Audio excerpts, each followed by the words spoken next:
We all know that ads are everywhere. In fact, you probably just skipped one just to watch this video. If it feels impossible to stand out, I created this video to help you learn the do's and don'ts when it comes to advertising on YouTube.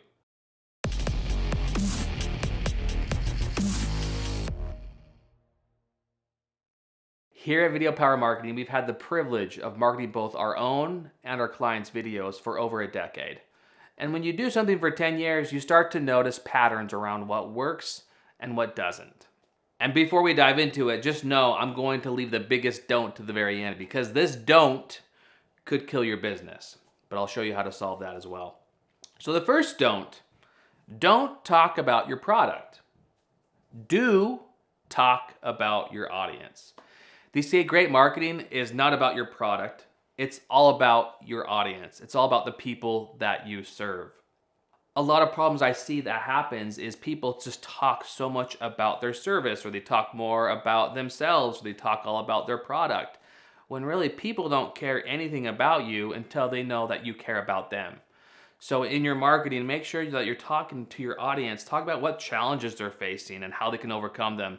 Maybe talk about what their desires are and how you can help support their dreams and aspirations. So in all your marketing, really just focus all around the customer. Now, I do want to make a caveat, because you want to balance it, right? If I think of like a pendulum, when I think of marketing or advertising, it's like a pendulum, right? Like it swings left to right. And on the right-hand side is sales. You know, you need to be able to get customers and sell your product and service. And on the left-hand side, it's about the brand, like, like getting your message out there and supporting the audience. And the problem comes if you only focus on one. Like if you only talk about sales and your product and service, like nobody's gonna like you. So you might make a lot of money up front, but you're not gonna be around very long for people to really enjoy working with you. But if you only focus on your brand and giving and never receiving, you're not going to generate enough money and revenue either to support your business and to support your team. So you really got to find that middle ground of like, hey, let's give and serve our audience, but we also eventually need to talk about our services. But that happens in the sales process. That doesn't really happen in the marketing process. This brings me to point number 2. Don't sell, but do share stories. There's a quote that floats out there. I can't remember who it's attributed to, but they said, friends don't sell, friends tell stories. And stories are so impactful when you can kind of share your own story or the story of your customers, because that helps build trust. Like you want to show, you don't want to tell. A problem that I see in the marketing world is people are always trying to sell. They sell their service, sell their product, which is related to point number 1, right?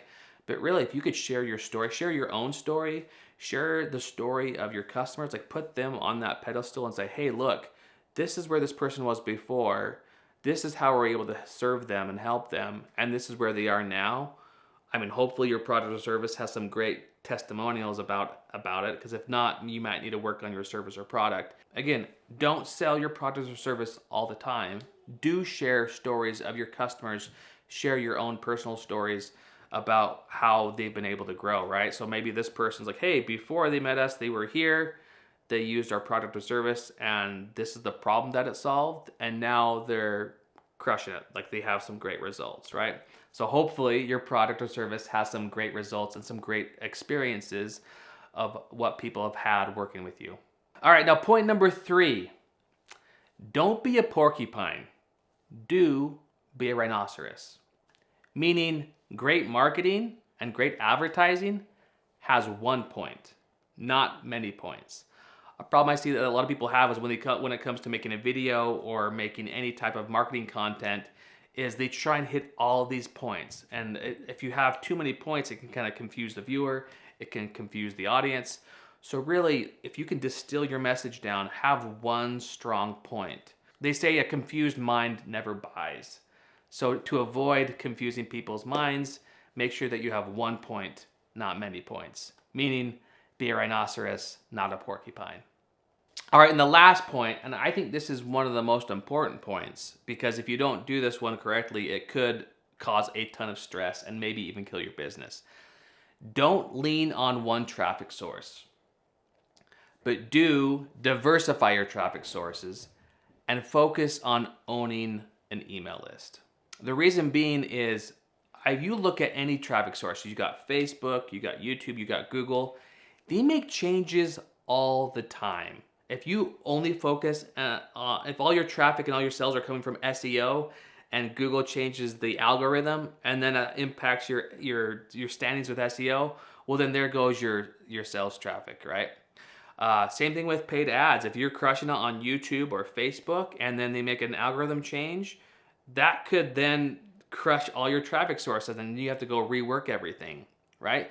So any great marketing, you need to have multiple traffic sources, but any one of them can go down at any time. YouTube can go down, Facebook can go down, or they can make changes that it can go down, and it can really impact the cash flow of your business. So one of the things I think you should be doing is building your email list. All of your traffic sources, Facebook, Instagram, YouTube, Google, like that flow of traffic goes to your website, right? And on your website, you really need to be capturing people's email address. Start to build that relationship through email.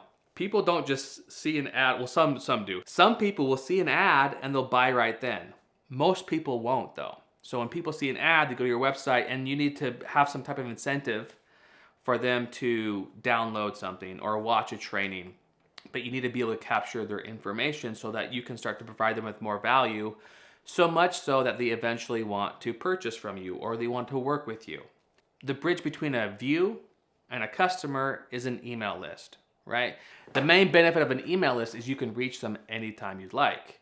So even if your SEO stops working or your paid ads stop working, you still have your email list that you can communicate with them, you can still build that relationship with them, and you can invite them to work with you when they're ready to do so.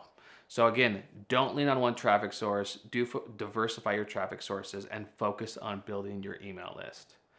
One of the examples I have is, this was a big change made years ago, but do you remember when YouTube used to have annotations?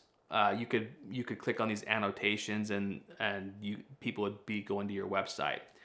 Well, we had been trusting on YouTube as a main traffic source for our business, and we were getting a lot of traffic from it. And then overnight, YouTube basically said, hey, annotations aren't a thing. You got to switch it up. And all of the traffic sources that we had built from the annotations went away. So all of our traffic from YouTube basically overnight went away. No views. We're getting views, but we just weren't getting clicks to the website. We weren't getting leads from YouTube. We weren't getting sales from YouTube. And it's because the annotations went away. Luckily, we did have an email list though that we could still reach out to, which gave us enough time to find a solution on the YouTube side of things. We've worked with several clients where they don't have an email list. They just focus solely on the paid ads, and when one algorithm changes, or Google or YouTube changes anything, their traffic source is gone and they're left in a tight pinch. But that can be solved if you have multiple traffic sources and you have an email list that you can reach out to. Okay, so I just shared those points with you. How do I know all these things? Well, here at Video Power, we've had the privilege of advertising both our own and our clients' videos for over a decade. And when you do something for 10 years, you start to notice patterns around what works and what doesn't work, which is why I wanted to share that with you today. So I hope this was helpful for you, but I'm curious, what's your experience been when it comes to advertising? Would you agree with any of these points or disagree? I'd love to have that conversation with you in the comments. So don't be afraid to leave a comment below. And if you haven't already, the next video we have on deck is what are the best targeting methods to reach your audience with YouTube ads. So I think you'll like that video. If you're in the advertising game at all, check it out. And if you haven't already, subscribe to our YouTube channel, and we'll see you on the next video.